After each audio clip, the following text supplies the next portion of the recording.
Greetings, everyone. Welcome back to another edition of the Wolverine.com's live show here on a Monday night. With us, as always, myself, Anthony Broom, Clayton Safey, Chris Ballas, the three musketeers, so to speak, of the team site coverage over at the Wolverine.com. It was a busy week, busy weekend. Chris was in New York City for the kickoff of Michigan football spring trip. We'll talk about that a little bit later. Obviously, NFL draft. Got to get to that. Both the 2023 draft that we will recap and also a little discussion about Pro Football Focus, who put out their top 100 for the 2024 class. But before we get into it, quick shout out to our sponsor, rogueshop.com. You'll hear an ad read about them a little bit later tonight. But fellas, want to welcome you right back in.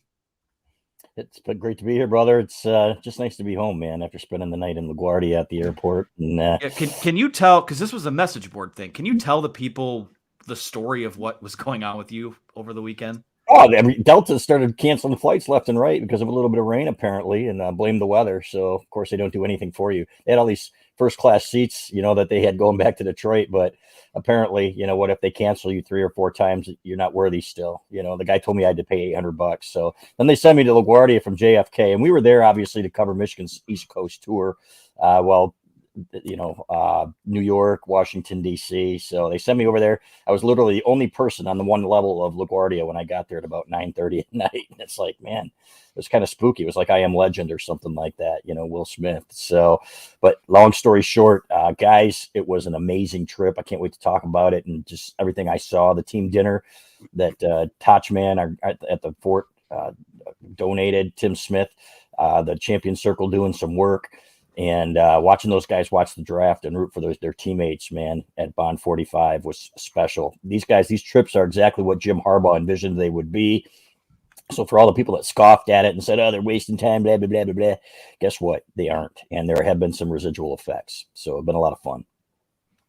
Clayton, it sounded like you got 9 holes in over the weekend, at least. Wow. Maybe 18? 9, yeah. It broke 50, 45. So we will take it. Yeah, draft. I start to get a little stir crazy around 4 p.m. on Saturday during the draft, but we got through it. So you guys did a great job with it. Congrats to all those guys. 9 now for Michigan. Draft picks in 2023. That's 4 Jim Harbaugh drafts that have had 8 or more. Just incredible. 53 under Harbaugh now. I think Lloyd Carr was 62 in 13 years, so he is creeping up there, and they're rolling there. We'll have a by the numbers piece up tomorrow morning with some crazy stats about all these guys, different positions, all that on in all the history that goes with it as well. All 9 guys went to playoff teams, I believe, which is pretty telling to me. Yeah. You know what? It's like, okay, these guys want guys that know how to win and have been trained that way. So very cool opportunities for these guys. No doubt. It was interesting that 4 teams took 8 of the Wolverines in that draft. So they were doubling up on Michigan guys. Even Jamon Green signs as an undrafted free agent with the New York Giants, another playoff team that historically has a winning pedigree. So, we'll talk maybe some superlatives about those guys in a little bit here. But something that, and this is where we'll start tonight, I wanted to camp out here. Something that drew my eye was Pro Football Focus put out their 2024 top 100 for that 2024 NFL draft class. There were 6 Michigan players in the top 100. You had Blake Corum at 24, Zach Zinter at number 51, JJ McCarthy at 58, Donovan Edwards at 62, Drake Nugent at 72, and Junior Colson rounding things out at 96. And almost more notable to me, at least in the way we're going to frame this conversation, is that you go through that list and there were 12 Ohio State Buckeyes there. And that was striking to me, given the fact that, even in Vegas right now, Michigan is the favorite to win the Big Ten title next year. But Ohio State's going to bring back a talented team. They're not without questions. So I wanted to kind of start with this. When you look at, and maybe I should read off the Ohio State guys really quick. It's Marvin Harrison Jr. at number 3, Emeka Ibuka at number 10. You've got JT something. I can't pronounce that name right off the bat at 17, Denzel Burke at 25, Michael Hall Jr. At 40, Trevion Henderson at 44, Jack Sawyer at 46, Donovan Jackson at 48, Tyleik Williams at 50, Josh Proctor at 78, Tommy Eichenberg at 88, and Cade Stover at 94. That's a lot of names there, and it's not It's not crazy because they obviously recruit very well, but there seems to be there's almost like a disconnect somewhere when it comes to a lot of the Vegas odds still have Ohio State, as more of a national title contender than Michigan is. All the computers love Ohio State over Michigan still. What am I missing here? Because a lot of these guys have played key roles for the Buckeyes in the last 2 years, and Michigan has kind of walked away somewhat dominantly from both of those games. So what am I? We're a little biased on it, obviously, but I feel like I'm missing something here. Do you guys feel the same way? Yeah, know somewhat about it. Michigan dominated those 2 ball games, especially in the second halves. So people can say whatever they want to, but here's the thing: it's about matchups a little bit, right? Number one, if you look at what Ohio State accomplished against Georgia, they were a missed field goal away from being a national championship, probably, right? How would Michigan have fared against Georgia, given what they did against TCU? We'll never know, but I think that Ohio State, with its passing attack, was probably a little bit of the kryptonite for Georgia, so they matched up a little bit better against them. And Michigan did an incredible job. Jesse Minter, once again, Ohio State moved pretty well between the 20s, but Michigan mixed it up and kept them out of the end zone. 23 points to hold that team to 23 points, and when it was 10-3, to keep them in the game. That is one of the things that we should be talking about more about that last game. So. But that's what it is. And you know what? It was just like, it was the same thing in the 90s, guys, before you guys were following Michigan football. You know what? They had all the stars, and like Joe Schembechler said, they're going to throw out all those great backs and those great receivers and those great quarterbacks, but we're going to win it as a team. Michigan's had the better team head-to-head against them the last 2 years. And it's been fun to watch. They're bullying them to the point that Michigan fans are now making fun of Ohio State as soft, and boy, Ohio State was going to do something about it last year, weren't they, Clay? Until they didn't. Exactly. I was actually going to bring that up. When you look at all the history here, Ohio State has been the more talented team. There's obviously exceptions, but overall, they've always had the talent. This is going back decades and decades. When Michigan has had their runs in the 90s, in the last couple of years, it's been, a different way that they've won. It's not always with those great quarterbacks or whatever. Now, Michigan had a really good quarterback last year. I think JJ is going to be great in the future, but and Michigan has a ton of talent. You look at the 9 draft picks that led the Big Ten, ranked 3rd in the country, behind Georgia and Alabama. So Michigan has talent, but I don't think you're missing anything here, Anthony. I think Ohio State's going to be really talented. I think they're going to be a really good team again next season. I think they're going to be really tough to beat, and I think they have a strong chance of contending for another national championship. That said, Michigan's got a really talented team as well.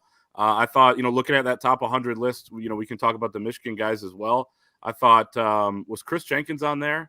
I feel like he's a guy that should be on there. He received some feedback during this draft process that he was going to be a top 100 guy. Now, maybe sometimes people are telling you what you want to hear or whatever, and people have different motives with what they're telling you. But to me, Chris Jenkins looks like that type of guy in the future. So I think Michigan, maybe has a couple more guys that could slide into that territory, and that will help the Wolverines as well this fall. But Ohio State going to be really good, and they got great receivers and great players all over the field. But coming to the big house, I think will be no small task. And it's not just NFL draft picks that win games. It's a team. It's the more physical team. The team with the better culture has won the last 2 years, even though Ohio State has had the guy who at the helm at quarterback that went number 2 overall. So, I think it's going to be similar this year, and, we'll see who comes out on top. A collection of great collegiate talent, guys, that's been together for a long time too, can do great things. And we've seen it in every sport, right? We saw it with Quinnipiac in hockey. They had 2 draft picks, 2 NHL draft picks, beating Michigan's collection of talent, handling Michigan's collection of talent. We see it in basketball when they get to that point, Kentucky with all of its freshman 5 stars and stuff like that. So gets beat by veteran teams. Clay and I were there to see one of them in person when St. Peter's took them down. So one of my honorary alma maters. So anyway, it was class of what, 91? Something like that. Yeah, it was, it was fun though. We had a great time, as you can imagine, having a beer after Michigan had won and watching that game in person. So looking forward to some more of those days, by the way. But anyway, long story short, yeah, in the 80s, same thing, man. I can go back and tell you Chris Carter. I can go right down the list. Pepper Johnson and some of these guys that were playing for Ohio State that were just incredible. But Michigan, with its no-name defense, as Jim Harbaugh said in 1985, even took care of business. So a lot of fun, guys, to cover a team like that, and a team of guys that really cares about each other. But there's also that high-end talent too to help you get over to the next level and compete for national titles. Yeah, as far as the Ohio State thing goes, I think there's a lot of projection coming here because a lot of these guys were highly recruited. A lot of the recruiting rankings and our recruiting rankings that we do at On3 are largely based on, what they see their NFL potential is being. So I understand that, but I've started to notice a trend, and namely it was, when CJ Stroud gets drafted number 2 overall. Great highlight tape, but God, I didn't see it. It's like the national media is kind of pulling its blanket over its eyes when it comes to talking about how these guys have played against Michigan the last 2 years. There weren't any Michigan highlights in any of those highlight packages of him. Don't see a ton from a lot of these other guys. And you look at a lot of these guys in the top, in this list of 12 that they have, this is where I think there's a disconnect between Michigan and Ohio State, is that Michigan has done a really good job building a football team last number of years, and Ohio State's building a fantasy football team. I mean, two of their top 3 guys, or their top 2 guys, are wide receivers, and we know that that's not a high value position in the NFL anymore. It's an offense and a program that just kind of churns these guys out. I look in the trenches, a lot of these guys that are ranked so high. Michigan's offensive and defensive lines I'm not going to pull punches here, have kind of bashed their brains in the last 2 games. And I expect it to happen again. So, for Michigan, I don't think this gap, people will probably look at this list and think, oh, wow, like maybe there is a bit of a talent gap there. I really don't think there is. I think there's a lot of projection going on because a lot of these guys were higher recruited than some of these guys that will be stars for Michigan. I mean, Chris Jenkins, like Clayton said, I think he has a really good shot to be a top 100 pick. Josiah Stewart, someone who's not on this list at all, but PFF has been high on in the past. I think that's a guy who could be a second or third round pick. Jalen Harrell, Drake Nugent was a guy that popped up on their list. Rod Moore, and now not all these guys are going to declare. JJ McCarthy is the second or third ranked guy on PFF's list, but he could be there for a senior year. And the same goes with the Ohio State guys too. I mean, a lot of those guys on that list are juniors, but I kind of wanted to spin it into this and more of a state of the rivalry thing, because it was also a talking point on our message board, the Fort, earlier today, that, is the tide kind of turning here? Now, obviously the last 2 years have been, things have swung in Michigan's direction in a big way where it matters. Winning the game, winning Big Ten championships, getting to the college football playoff. I want to pose this question to you guys, because it's almost, someone brought this up. I forget who it was, but if Ohio State wins this game this year, then all of a sudden they have the game at home next year, and they can kind of say that, oh, those 2 years were a fluke.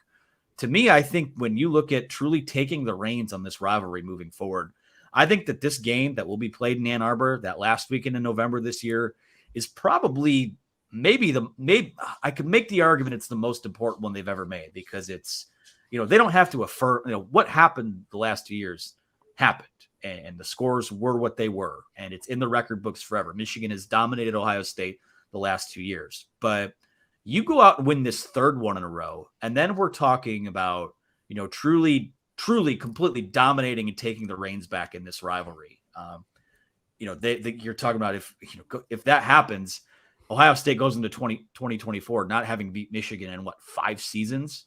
So to me, fellas, I think this one this year is probably as important as it gets. They're all important, and even when the playoff expands, this game is still going to be important. It is still going to matter. But to me, I mean, you look at what's on the line.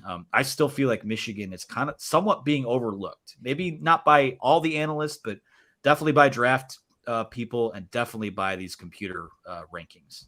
Yeah, and I'd like to make another note about your top 100 list, right? Because guys, we're looking at draft eligible guys, right? Is that what that's limited to? So when I see Cade Stover on there, would you take him over, Michigan's tight ends, Colson Loveland? I don't think I would.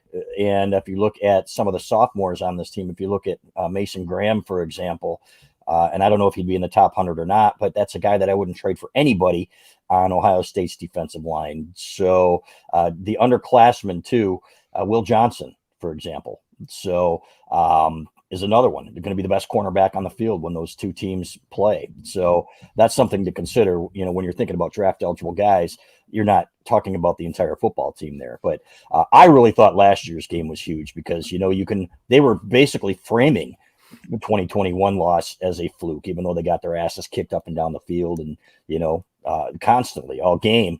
And I thought, okay, they were like, they were snow flurries and everybody was sick and blah, blah, blah, blah, blah. And then they went out and did it again on their field and made, it was 100% domination. So I thought, okay, that was the one that you really needed to say, hey, we've arrived and this is a rivalry again, especially with the next game at home. So, but to your point, Anthony, if you want to say that the worm has truly turned in this rivalry, because I say rivalry on now, I think it's, I don't think you're going to see streaks of 5-10 in a row again. I think to say that Michigan has really seized control of the rivalry, yeah, then you need to win that third game in a row, especially if you get it at home, especially when you get a team that I think will be favored in that game, slight favorites if things go according to plan. Now, they don't always, but you know what? I think this team is primed for a big season. So, man, it's hard not to fast forward, fellas, through the summer and then through the season when you look at how special those last Saturdays in November have been. It's going to be a lot of fun. Yeah, one's an accident, two's a coincidence, and three's a trend. Obviously, it wasn't an accident or coincidence, but yeah, Michigan can, and I do think as well, this is a huge game. I think last year it's right on par, I would say. And all those games are big. Those are historic Michigan Ohio State games.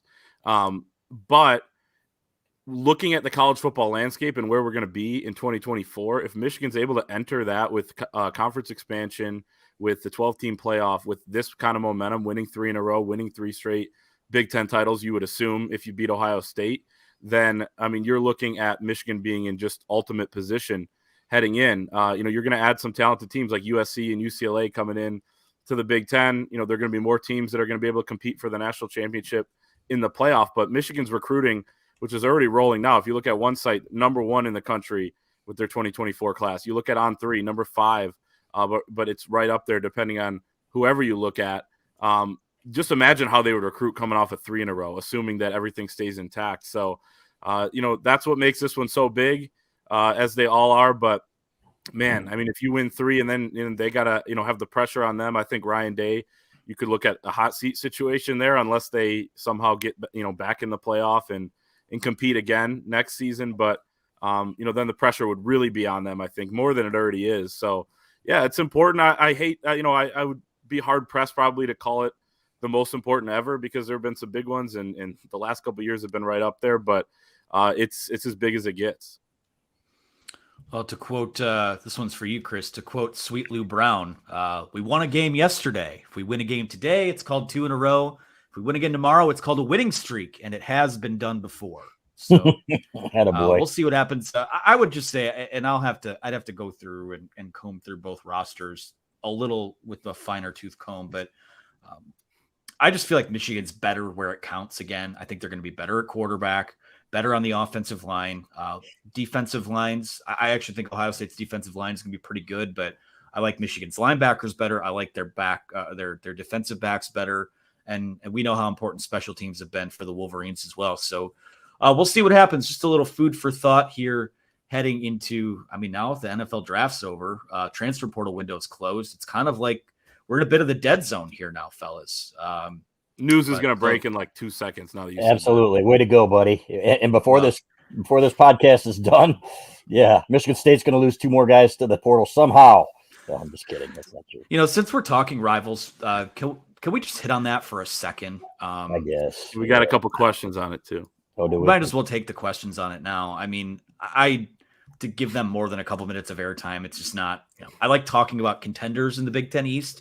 Ohio State's that. I think Penn State is that. Michigan's obviously that. So this doesn't do a lot for me. But listen, transfer portal giveth and transfer portal taketh away. I don't know if I have anything more to say about that. When you build your team through the portal and you don't win games, your better players are going to explore their options and see what else is out there. We're seeing it with Michigan basketball right now. So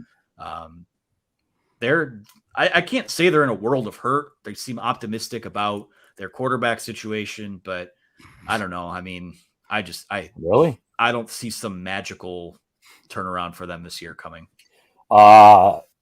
You know what? You can be the best quarterback in the country, and if you don't have people protecting you, you don't have a running game, and you don't have any receivers, then how are you going to do, right? So to me, you know what? We aren't going to spend a lot of time on this because it's easy to get caught up in the hatred of this rivalry that's being created, and I don't want to go there again, to be honest with you. But I will say that it one person I talked to, one former Michigan player, All-American, he said this is not this is an evacuation, and then I put up the gif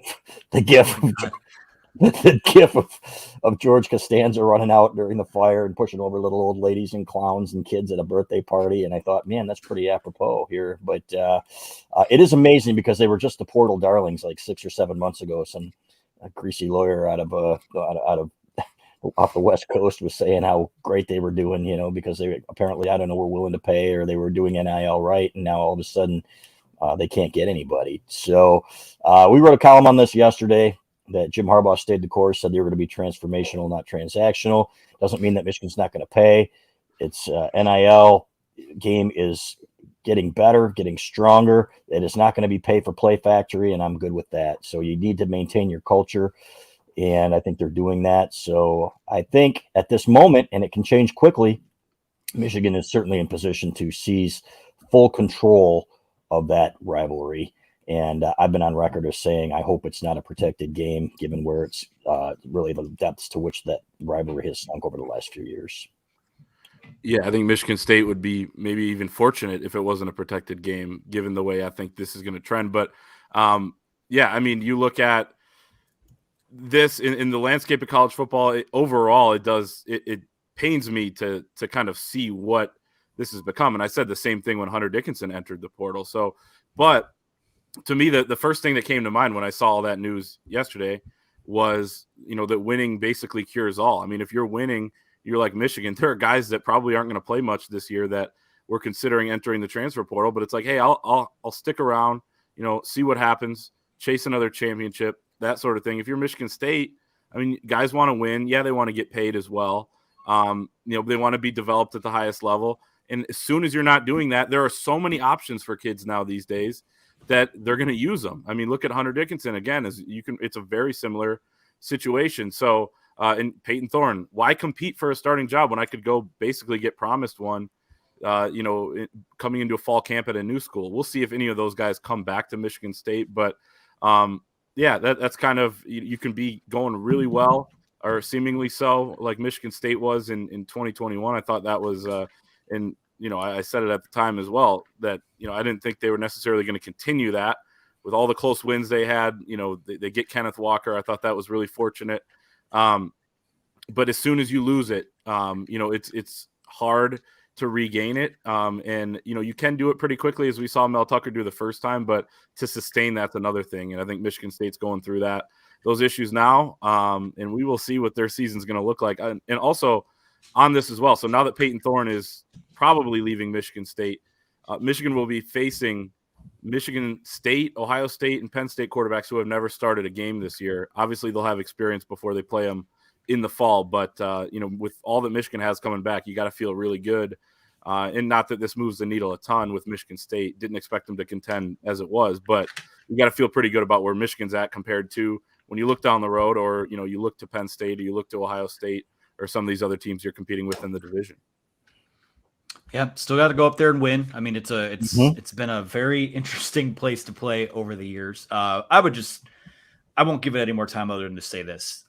Culture is important and leadership is important. And I just don't know about the player leadership there right now. And I don't know. I'll just leave it at that. I don't want to turn it. I don't want to go to a place that we don't need to go tonight. So no, but Coach Mel does have those Rottweilers. So keep that in mind. Well, those are the only Spartan dogs left in East Lansing right now. So damn. Let's talk about our friends over at rogueshop.com. We've been singing their praises for months. Love working with our friends Richard and Charmaine. If you're having trouble sleeping, chronic pain, and anxiety, stress, check for me on all of those. Rogue Shop has a product for you. They've got CBD, THC, edibles, tinctures, smokables, bath salts, pain creams, topicals, vapes, candles, soaps. They've got it all. We've read the C scroll of products. I feel like several times. You probably have them memorized, but head on over to rogueshop.com today. Use the promo code TheWolverine for 10% off your order. They handcraft all of their topicals, soaps, candles, bath salts, massage oils, and more. They grow their own cannabis in their own manufacturing facility. All of their products are made with the stuff that they grow. What a novel concept, right? Their 24/7 website, or their 24/7 chat function is available on the website to answer and educate you on any of the questions you might have. Any care package that you order is going to come with a handwritten note from our friends Richard and Charmaine. All of their edibles are custom formulated with cannabis, vitamins, and plant materials. Support a business in the heart of Big Ten country. They're out of Eau Claire, Wisconsin. They're America's #1 online dispensary and health and wellness shop. They are a true small business. They're disabled veteran-owned, Black-owned, woman-owned. They only have 5 employees. So consider, please support our friends over at rogueshop.com today. Use the promo code TheWolverine again for 10% off your order at ROGUESHOP.com. Yep, and you're supporting us when you support them, folks, and we appreciate that because we vouch for these people. And man, I got some sleep in the airport at LaGuardia with some CD characters, fellas, thanks to my gummies.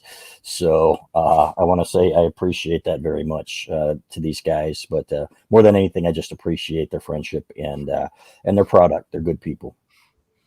Again, that's ROGUESHOP.com for 10% off. Or that's the website, the Wolverine promo code for 10% off today. So, well, let's go back now to the New York City trip, the aforementioned trip. It was again, as of today, I believe the team's in DC. They'll make their way to Gettysburg and then wrap things up in Ohio later this week. We will be making our trip back to the state of Ohio for the first time since that Ohio State game later on this week. But Chris, you were our boots on the ground in New York City, and it seemed like it was a very productive few days, very productive weekend for them from a team building standpoint, from again, you talked about the fact that they were able to watch the draft together. They had a dinner with some pretty prominent donors, and it sounds like some positive steps on the NIL front. So I guess the floor is yours to just kind of recap and run that down for us. Yeah, got there and followed them to the Statue of Liberty on Friday. And you know what? Well, it's something else, man. You know, Jim Harbaugh talked about, you know, the world being their classroom, and everybody, you know, a lot of people scoffed at it and said, oh, this is no big deal. And, you know, what a waste of time and stuff like that. I can promise you, having gone to Normandy with these guys, even the Gerald Ford Museum last year, and then on this trip, what they are learning and seeing are things that are just every bit as important as what you can read in a book. And so it's remarkable watching them bond and then watching them talk about their experiences. I remember Ben Bredesen and some of the other offensive linemen in Normandy when they were walking around talking about what they'd seen and standing on Utah Beach, you know, and one of them says to the other guy, you know, those guys were our age, man, coming up there facing those bullets. And these are learning experiences that you just don't get on a campus. And they are great team bonding experiences. And I can promise you guys that parents of recruits have noticed as well, and that they are using it. And it's not supposed to be a recruiting tool, but they're the ones that bring it up and they say, hey, you know, you guys can still continue to do this. And you know what? That's Jim Harbaugh's plan. So loved every minute of it. When you see Michigan on Times Square, you guys saw the pictures that I had. I was stunned. You know, everybody, you had people speaking in different languages. Go blue, what's that? You know, and looking on their phones, and worldwide leader, big block M on the big screens in Times Square, the most prominent ones, fellas. It was amazing. And seeing them, they were at Bond 45 restaurant, which was fantastic. And watching their teammates during the draft get drafted, Luke Schoonmaker, you know, and everybody's like Schoon and DJ Turner. And it was awesome. So these are learning experiences that you don't get everywhere. And it's part of that Michigan difference that they talk about. And it's real. There's no question seeing it in person. So excited for them, excited for what's to come next. I hope that, you know, they go somewhere just as cool next year. We'll follow them there as well. Look at, there it is right there. Just really, really Great stuff. And Jim Harbaugh, you can just tell, is in his element there. Loving every second of it. Seeing Dave Pearson, talk to him, Michigan former center. He's doing great things as a vice president of, I think it's Related Group, executive vice president. He comes over in his three-piece suit looking great. Jamar Adams looks fantastic. And Antonio Bass, here's a guy, who's like couldn't live his Michigan dream. And then to go to New York and have an outstanding career in business because of the education, folks. That's what it's all about. That's what it's supposed to be about. And that's what Jim Harbaugh continues to preach. And now he's living it for these guys. What were you wearing at the dinner? What was I wearing at the dinner? I was wearing this nice little ensemble. No, it was just a sweater. Thanks for asking. A John Borton sweater? No. This was Did he freeze on us? I think he might have. Well, that's the shot right there. I didn't know that would be the one to end it. Yeah. Oh, what do we do here? I mean, I had another question for him, but he's just kind of frozen there smiling at us right now. I think we can move. We'll boot him out, and then we'll bring him back in if he's able to. We'll bring him back in if he's able to find a way to reconnect. Speaking of, I wanted to ask him about, there was some positive stuff about NIL that came out of that. Wanted to pass along a note from our guy, our friend Chin over at the Hale Impact Group. We have both had some contact with him, was out at his launch event a couple of weeks ago. He emailed me last night. Obviously, their social channels are up and running now. They're on Instagram, so feel free to go check them out over there. But as of today, they are Michigan's first nonprofit, or the first nonprofit organization, I should say, in the Michigan NIL space that is able to distribute direct donations to all of the student athletes on any given team. So, people have been a lot of these donors have wanted to know exactly where their money is going. They have campaigns set for every team now. I believe it was $5 million.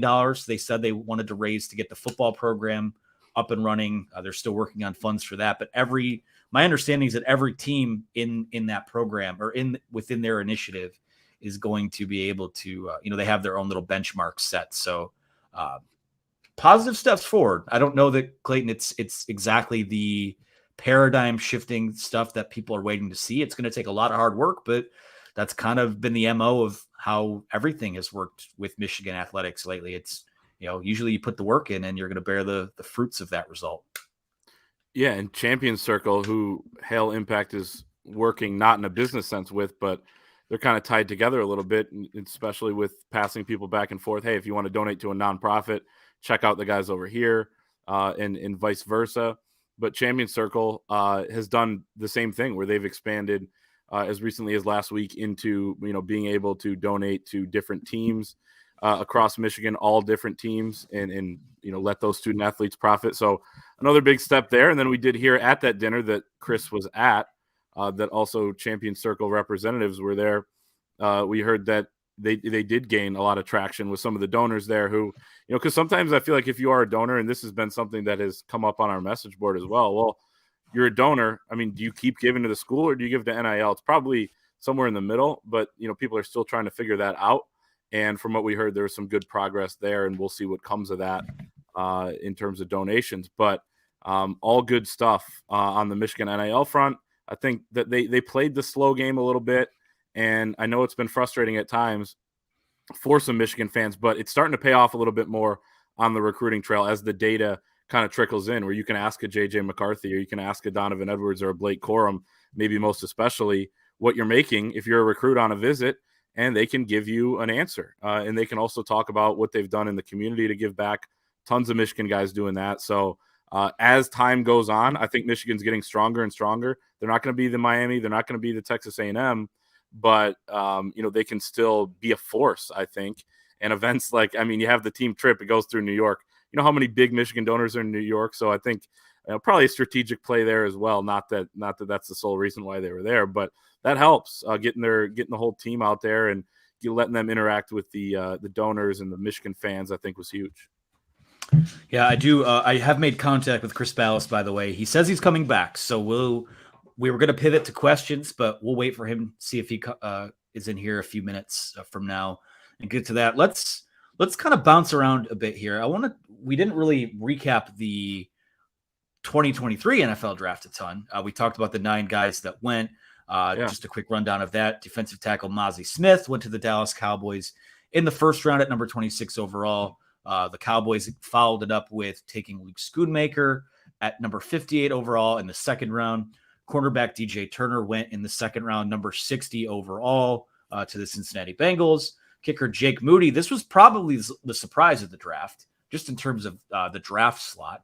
But Jake Moody goes to the San Francisco 49ers, number 99 overall in the third round, 100 picks higher than Tom Brady went in his NFL draft. Mike Morris came off the board in the fifth round of the Seattle Seahawks at number 151 overall. 3 picks later, the Seahawks double dipped with Michigan guys and took Olu Oluwatimi, the center, at number 154. Brad Robbins, again, we talked about teams doubling up on Michigan guys. The Bengals took their second player of the draft from Michigan in Brad Robbins in the 6th round at number 217 overall. Offensive tackle Ryan Hayes, Miami Dolphins, 7th round, number 238. And then last but certainly not least, and I love this fit for him, Ronnie Bell in the 7th round at 253rd overall to the San Francisco 49ers. In terms of undrafted free agent guys, we had Jamon Green come off the board to the New York Giants and Joel Honigford. How about that? Getting an opportunity with the Arizona Cardinals. So I do all of that to filibuster for Chris Ballas to get back in here. Chris, welcome back. Sorry. We were talking about wardrobes and ensembles, and we got the sweaters on the handsome quarter zip. So yeah, it was. I'll say this: I got portaled to another dimension, and it was filled with green and white. It was crazy. So anyway, yeah. Anyhow, the multiverse is real. Yeah. So no, but you know what? Here's the thing about the draft. I thought the Brad Robbins pick was the most stunning of all, and you know his reaction. He thought he was getting punked.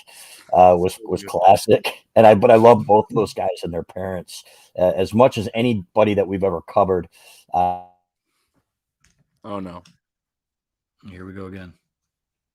That is a cool quarter zip. I'm kind of mad I didn't make that Fiesta Bowl trip. Yeah, it wasn't all that great. Yeah, I'm aware of it. Yeah, but I mean, I think what he's going to say is parents are great people. We got to meet the Moody's, especially. We hung out with them a little bit the night before the Big Ten championship game. And I mean, both those dudes, I was talking to a couple of my family members after Robbins got picked, and I was like, oh, what a great dude. They're like, oh, really? I was like, oh my gosh. I mean, you talk to that guy and what he gave back based on how many pins inside the 20-yard line, the 10-yard line, over 50 he was given to charity to try to beat cancer. I mean, and then Jake Moody did it the next year to also match. I mean, those are 2 great dudes that I'm really happy for. The Brad Robbins call, if you haven't watched it, just Google it or search it on Twitter. His call with Zach Taylor, the head coach of the Cincinnati Bengals, is priceless. He swore they had to edit it out. And then Zach Taylor was like, did you think this was a prank call? And he was like, yeah, I did. So just fantastic. But all these guys, I think, have a good fit. And I agree with you to pivot now off of the specialist to Ronnie Bell.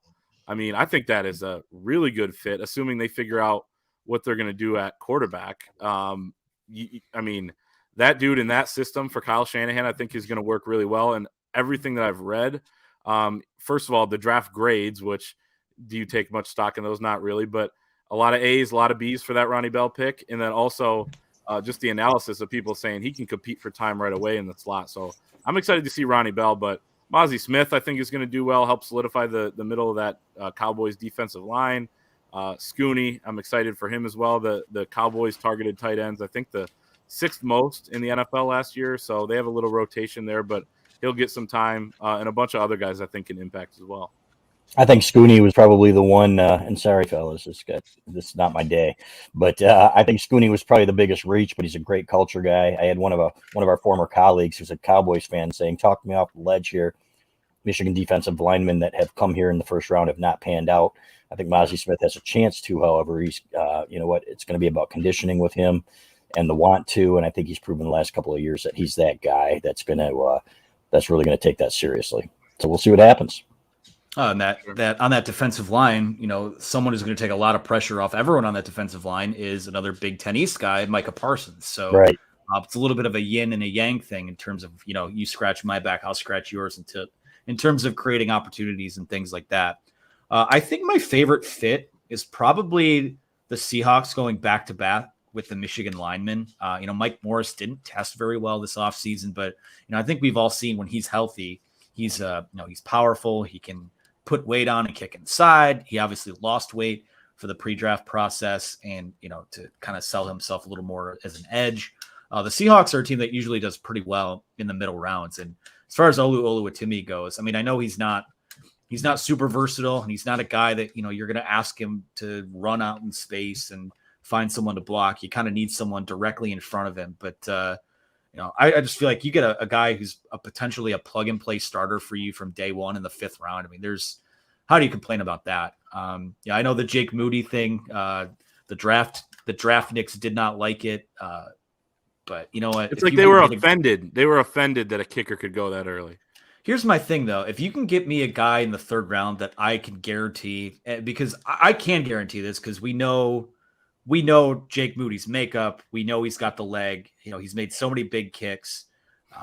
If I can get a guy in the 3rd round who I know is going to be on my roster for, let's just say on the low end, 4 or 5 years, for a guy like Moody, it's probably 10 years. I think he's going to wind up being one of the more reliable kickers in the league. It's not even a talking point, especially for them. They're so loaded, on both sides of the ball. Just go get your guy. Like Jason Hansen, with the Lions, for how many years? And now Jake's going to be hopefully kicking for a better team and have more success and play in more than one playoff game. Win more than one playoff game. But you know what? It can do a lot for your franchise. So, and one of the best kids we've ever interviewed. So good luck to him. Absolutely. Well, do we want to pivot to questions now? Yeah, let's do that. Clayton, I'm going to let you pick through a few of these this week. One, because I totally closed out of the browser tab where I had it. So do we want to start with the questions from the fort? Yeah, let's do that. And let's talk about basketball real quick. Hunter Dickinson sounds like he's going to be making his decision tomorrow. He's not coming back to Michigan, folks. There you go. And you know what? Heard today from the first source that told us that Hunter was thinking about entering the portal or was going to enter the portal. And we actually talked to our source at Michigan who didn't even know, and they were caught off guard. And that was the night before he entered the portal. They were still recruiting people to play with Hunter Dickinson at Michigan. This same person said Villanova has made a very, very strong pitch. He's got a friend there, good friend. Sounds like Villanova might be the pick. Which would be somewhat surprising given that Kansas said they won't be outbid. But you know what? Best of luck to him. He did not make nearly the amount of money here that people thought he was making in NIL stuff. And now he's going to go get NBA type of money for a guy that's not going to play in the NBA. You might as well do it for a couple of years if you can. And he does have 2 years of eligibility remaining. Well, he played one of the worst games of his career against Villanova. So I guess if you can't beat him, join him. Go for it. What else do we have here? Let's see if we have any we can take. We talked about Michigan State a little bit.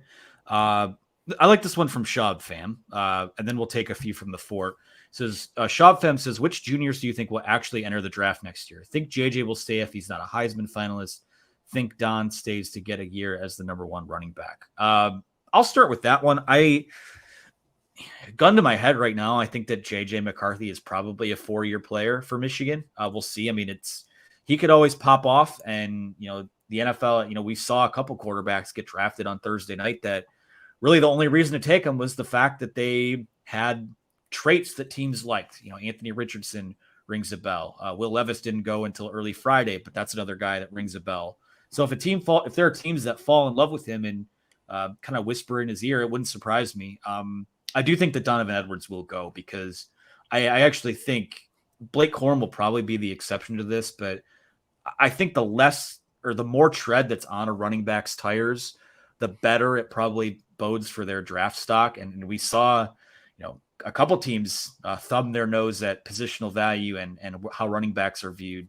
Obviously, they're both the Atlanta Falcons and Detroit Lions, who are historically bad, but we saw a couple first-round running backs in this draft. So you look at a guy like Donovan Edwards, who can catch the ball, obviously run the way that he does.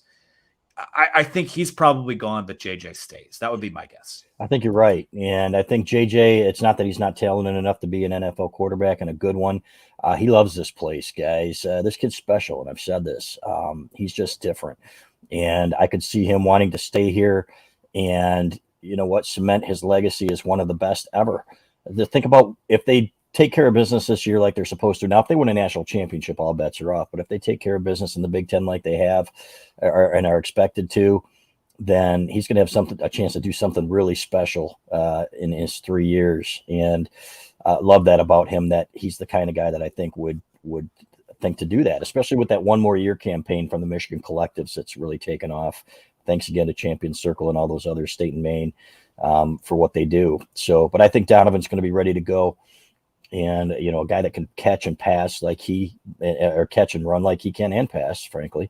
Then I think he's going to be a guy that's probably going to end up leaving. But there are others that I think are going to stick around as well. And I think that one more year campaign is going to do a lot, especially with the way the culture is now. So good days for Michigan football. This program seems to be on really solid ground.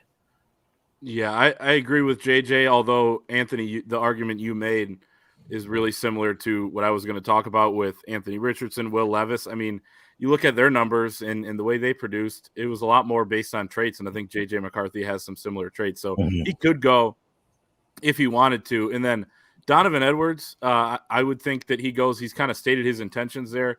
And on the question, does he want to be, you know, the number one running back for Michigan? I mean, Jahmyr Gibbs from Alabama was the number one running back at Alabama, but he split carries too. I'm looking at their stats right now. I mean, same amount of touchdowns as McClellan. He had, 300 more yards, but McClellan still had 655. He averaged 6 yards a carry. Like, there were two really good backs there on Alabama last year, and he still goes number 12 overall. So I don't think it matters as much. AB, you make a great point about the shelf life on the running back, and I think Blake Corum coming back was kind of more of an exception than it is the rule. Injury obviously played a part there as well. But there are other guys that could go that I think probably would stay. But depending on what kind of years they have, it's so hard to project right now. But guys like Rod Moore, he would get drafted. Junior Colson would easily get drafted. And there are others. So Michigan could have, a lot of guys go. If you look at the record, it's 15 draft picks in one class from a single school, Georgia in 2022. If Michigan guys decided to, I think Michigan's got more than enough that would be able to go, and they could break that record last year next year, if they really, if guys decided to go that route. And if they win the national championship, maybe they would. I would say that most, they'll see a few guys come back, and that number won't be quite at 15, but it could be with the amount of talent that's on this team. And we would wish them well. If they win a national championship here, we'd say, go make your money, young man. And we will anyway. But at that point, you say, you know what more could you accomplish here? You know what? Get your rings and go have some fun. Yeah, this one kind of goes hand in hand with it. Signaler asks, is Blake Corum the highest rated running back in that top 100? He is actually at number 24 overall. Ohio State's Trevion Henderson is at 44. Wisconsin's Braylon Allen is at 53. Raheem Sanders from Arkansas is at 56. Donovan Edwards at 62. Bucky Irving from Oregon at 67. And at 69 from Florida State, Trey Benson. I would say that just the last thing on the running backs here, this is the NFL is a league based on scoring points. And, it's a huge fantasy football league now. And it's all about the fireworks. And if you have a running back that can catch the ball out of the backfield, like, just use the Jahmyr Gibbs example. Teams are going to see those guys as offensive weapons more than like maybe a Blake Corum, who we know can catch the ball out of the backfield, but he's more of your bell cow. So I wouldn't be surprised if Donovan Edwards is the first of all of them off the board as early as this year. So we'll see about that. Let's go to message board for questions now. Did you find any you like, Clayton? Yeah, we can talk about this one from G-Doc. Is the kicking game, and we haven't talked about James Turner yet, but is the kicking game going to cost us a game? Seems like there is always one game or two that you need to survive to win a championship and need a clutch moment or two. Absolutely right on, surviving. You look at 2021, Michigan had to do it a couple times, Rutgers, Nebraska, Penn State. You look at 2022, the Illinois game. It was less close calls that year, but I don't know that it's going to cost Michigan a game because I think they did a really good job plugging that hole with James Turner, but it could.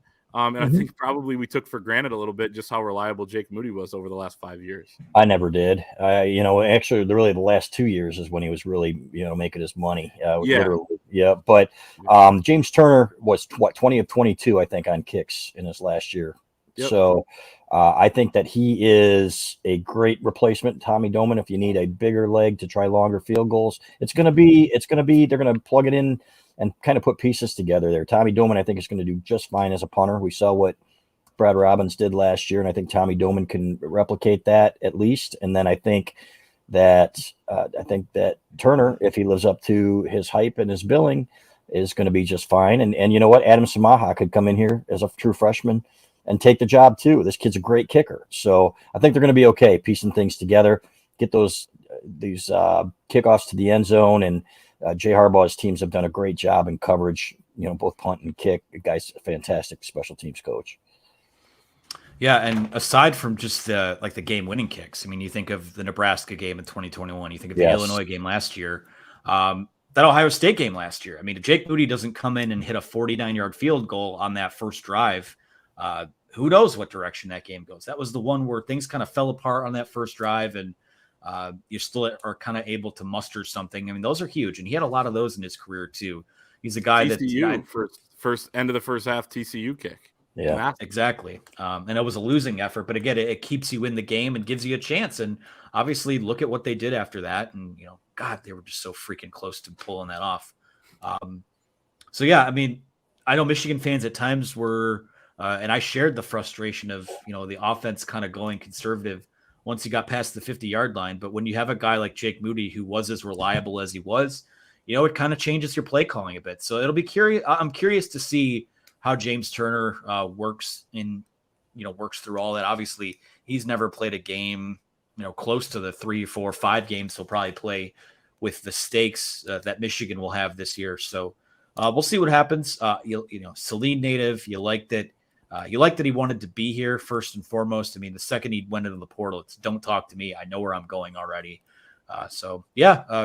Didn't get a chance to talk about that one yet, but quality addition as they continue to round out their roster for 2023. I have one from the board from Owen S., who asks, who will be this team's most important role player this year? Think like Zeke Berry as a third safety or a sixth offensive lineman, kind of someone who's, an X factor or someone who doesn't get the shine that a lot of these other guys will. Maybe Carson Barnhart or a Trente Jones, as that sixth lineman, I think one of those, I don't know if both will play. I think it's going to be hard for them, right? Because I think Ladarius Henderson starts at left tackle, and those guys are competing again. But hopefully they get NIL money, and hopefully they both get a chance to play. But we saw last year when Jones got hurt, the job that Barnhart did coming in, I think is going to be huge. So I think one of those guys, and then your backup tight end, whoever that turns out, I think AJ Barner could be huge. He and Loveland together. I think one of those guys. So it is a great question though. And, they don't consider these guys role players. Like they say, they consider them starters, all those 6 linemen, but somebody's going to get guys get banged up all the time, fellas. And it's what you do as a second stringer, when you come in, that expectations for the position that really helps determine whether or not you're going to win a championship. Yeah, Trente was really good in that extra lineman role a couple of years ago. And then we saw them go with some of that stuff against Purdue where they had all those linemen on the field. They put the number 80 jersey on him, didn't they? Yeah, they did. Yeah, that was basically his role that year. He was basically a tight end. So I think you're going to have someone, and Sharon never really reveals stuff like that, but you're going to have probably somebody like that who's going to be in that role. And I think Trente, if he doesn't win a job, which I mean, right now I would project Carson Barnhart to probably start at right tackle, then it could be him. And that would be his way of contributing, as well as special teams. He seems to always be out there as well. And, let's talk about this real quick. Brad Robbins is gone. I mean, you need a new holder too. And that's an important position. So it's that whole battery, as Jim Harbaugh calls it, with the field goal team between the snapper, the holder, and the kicker. So if I'm thinking of role players like that, guys that aren't going to be playing a lot but are important in the jobs that they need to do, I'd go with holder and maybe like that Trente Jones type of role at the extra, big tight end position. I know he's coming off of a knee injury, but or leg injury, whatever it was. But I'm a special teams guy. Love me some Caden Colstar. Could see him block a kick somewhere this year. Or, he's just kind of been an ace for them there when he's been healthy. So I think that would be my pick there. Yep, that's a Short good one and sweet. too. There you go. Anything else, fellas? Any time for one more? Anything that catches your eye? Let's do one more question. A good one, a funny one. A funny one. Okay. Yeah. Let's see. You guys got to step it up on the board here. Not a lot of funny questions this week. Well, then let's just leave. Okay. We'll leave. You have to be funnier for us to That's stay. right. Come on, people, step up. We got a best golfer question, which what? I know it's not me. Best golfer out of Anthony Broom, Clayton Safety, Chris Bell. It says anyone or how many hole-in-ones have you all lucked into? That's West Coast Wolverine. Never had a hole-in-one. John Borden had one last summer. Good for him. And you know what? And that guy plays 300 times a year, so that tells you how hard it is. And so, best golfer on this staff, among the three of us, is not anything to brag about. I don't think, unless Anthony's a scratch golfer that I don't know about. So there you have it. I was going to say I'm still waiting on my first hole-in-4. So, John Borton's a fantastic golfer. Okay. So, yep. Doug Karsh used to say he had a swing that looked like a man falling off a trapeze. And he did it one time, but he corrected that. He was still a better golfer than anybody when he had that crappy swing, but now he's doing it. And this guy's something else. So still doing it at his age in his Coogee sweaters. But I mean, I know humility prevents you from saying it, but I mean, I've only played with Chris here. Chris beat me when we played, so I would have to give it to him. Anthony, I haven't played with you, but I'd have to give it There's to a reason CD for that, by the way. the three of us. Yeah, there's a reason for that. I gave up golfing last year. So. Yeah, then you know what? You're the smartest of the three of us. That's all I have to say. Yeah. Oh my gosh. But all right, well, maybe we'll rectify that sometime this summer, and the three of us will get out there. But it won't be on a Monday night because we're here every week at 6:00. We appreciate you guys always for listening. Be sure to like this video, subscribe to our YouTube channel. If you're someone who listens after the fact in your podcast feed, be sure to leave us a 5-star review. Say very nice things about us. It does affect our self-esteem. So please be kind to us. And if you're not, keep it to yourself. For Chris Ballas, for Clayton Safety, I'm Anthony Broom.